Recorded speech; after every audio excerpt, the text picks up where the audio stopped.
recettes sympas, vous prenez.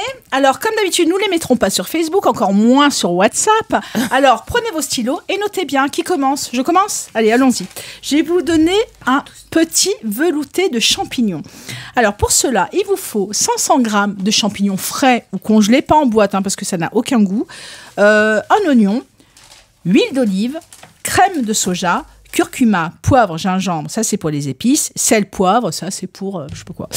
Bref, alors pour le goût et du chocolat. Ouais, du chocolat éventuellement. Alors pour cela, il vous faut donc une fois que vous avez tous ces ingrédients, dans une casserole, vous faites revenir votre oignon avec un filet d'huile d'olive.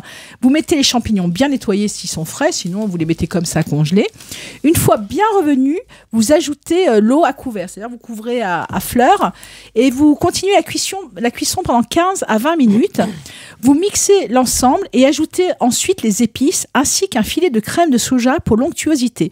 Vous découpez quelques rondelles de champignons sur votre assiette, disposez, servez et savourez. Voilà, c'est tout simple, franchement, vous avez eu le temps de noter. Allez, à qui le tour? Moi? Ouais, vas-y. Tu veux? Vas-y. C'est bon. Alors moi, puisqu'on est au chocolat, gâteau au chocolat, obligé. Alors 6 œufs, 2 verres de sucre, 200 g de margarine, 2 cuillères à soupe de cacao, 50 g de chocolat, 2 verres de farine, un paquet de vanille, un paquet de levure et 100 g de noix de coco. J'adore tout ça. Mettez un verre d'eau plus la margarine, plus 2 cuillères à soupe de cacao, plus le chocolat et un verre de sucre. Faites revenir à petit feu tout en remuant. Laissez refroidir. Gardez un verre de chocolat pour le glaçage.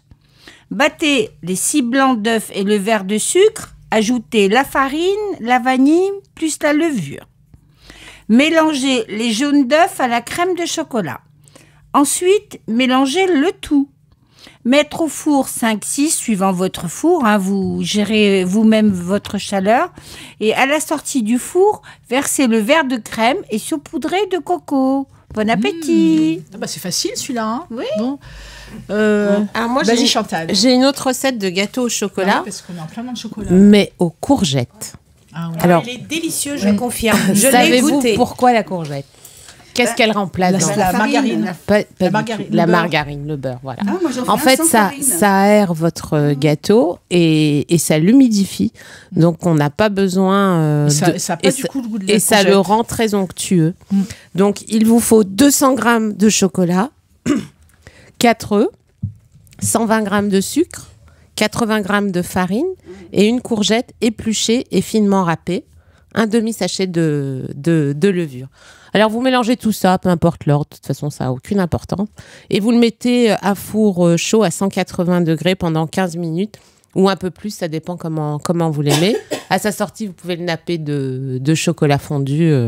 Alors, il est très bon, ça ressemble un petit peu au brownie, mais c'est pas gras. Et ça a un très bon goût de chocolat. On ne sent pas du tout la courgette. Puis ça vous fera faire manger des légumes à des enfants qui n'en mangent pas. Ouais, et surtout pas leur dire qu'il y a de la courgette dedans, sinon ils mangent pas. Ouais. Vas-y, Claude, ta petite recette. Moi, j'ai un pain de gêne, si vous voulez. Ouais. Bon, apparemment, on est dans les desserts, on y reste. Alors, vous allez prendre 200 g de pâte d'amande, donc du 50-50, 3 œufs, 15 g de farine, 15 g de maïzena, 2 g de levure chimique, mais enfin bon, moi je mets une cuillère à café, faut pas vous casser la tête, 50 g de beurre, une cuillère à soupe de rhum, et pour le moule, du beurre et des amandes effilées. Alors, vous allez d'abord beurrer votre moule, y mettre les amandes effilées, et vous le mettez au réfrigérateur pour que ça se fige un petit peu. Après, alors, il vaut mieux tamiser tout, farine, fécule de maïs et levure. On fait fondre le beurre et on le laisse refroidir.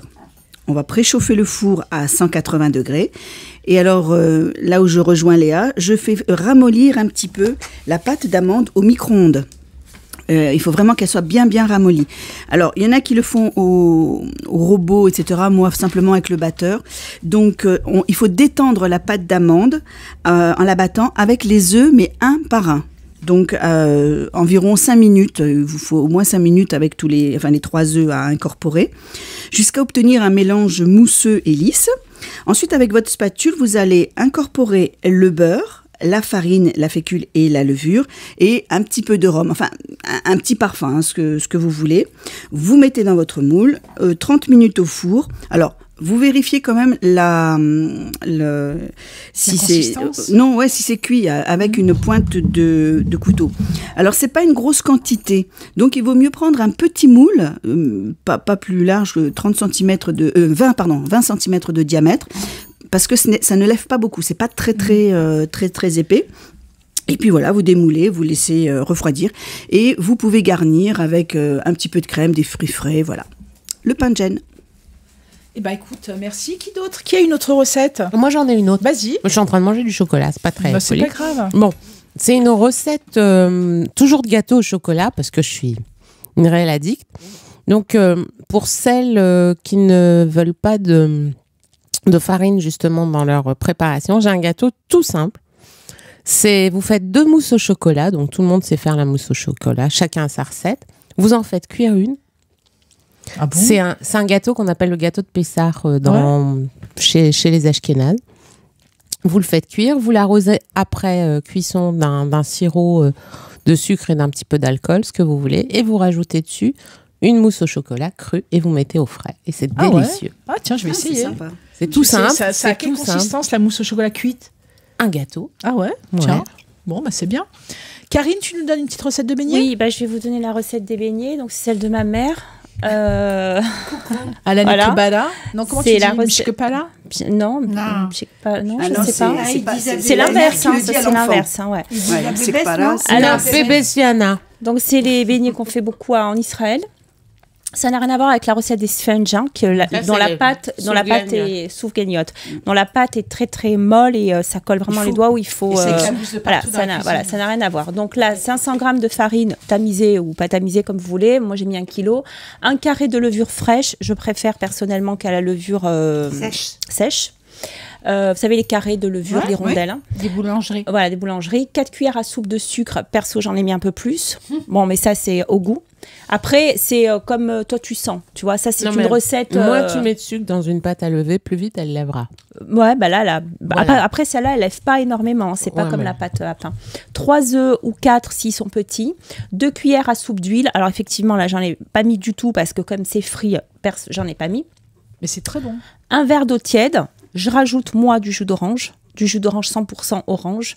Alors d'abord, je mets le verre de jus d'orange et ensuite l'eau qui rentre dans la farine si la pâte elle est pas assez élastique. Une demi-cuillère à café de sel. Et puis, donc de l'huile pour la friture. Alors, soit vous mettez dans un gros faitout, soit dans une friteuse. J'en ai mis 4 par 4. Si vous avez une plus grosse friteuse, c'est bien. Et puis après, pour la déco, j'ai mis que du sucre en poudre, mais on peut mettre du sucre glace. Alors, on mélange tous les ingrédients à la main ou dans le robot. Moi, je les ai fait à la main. J'aime bien pour bien sentir la pâte. Quand ça fait des bulles, comme la pâte à pain, ça veut dire qu'elle est prête. On la laisse lever au moins 1h30, bien comme il faut. Après, on l'étale au rouleau sur un bon plan de travail légèrement fariné. Et avec des verres, on forme donc des ronds. Et on les met sur du papier sulfurisé si vous voulez les faire au four. Sinon, dans la friteuse, vous les mettez comme ça. Alors, 3 ou 4 par 4 parce qu'après, ça colle.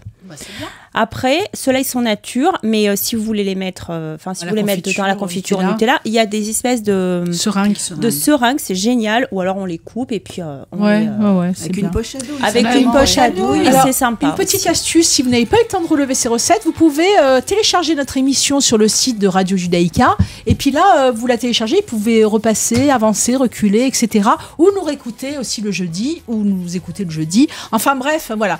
On va juste mettre sur Facebook la recette de ma recette, bien entendu, parce que c'est la meilleure, le volonté de champignons. Voilà, et voilà, c'est fini. Et les Wonder Woman, c'est déjà fini pour aujourd'hui.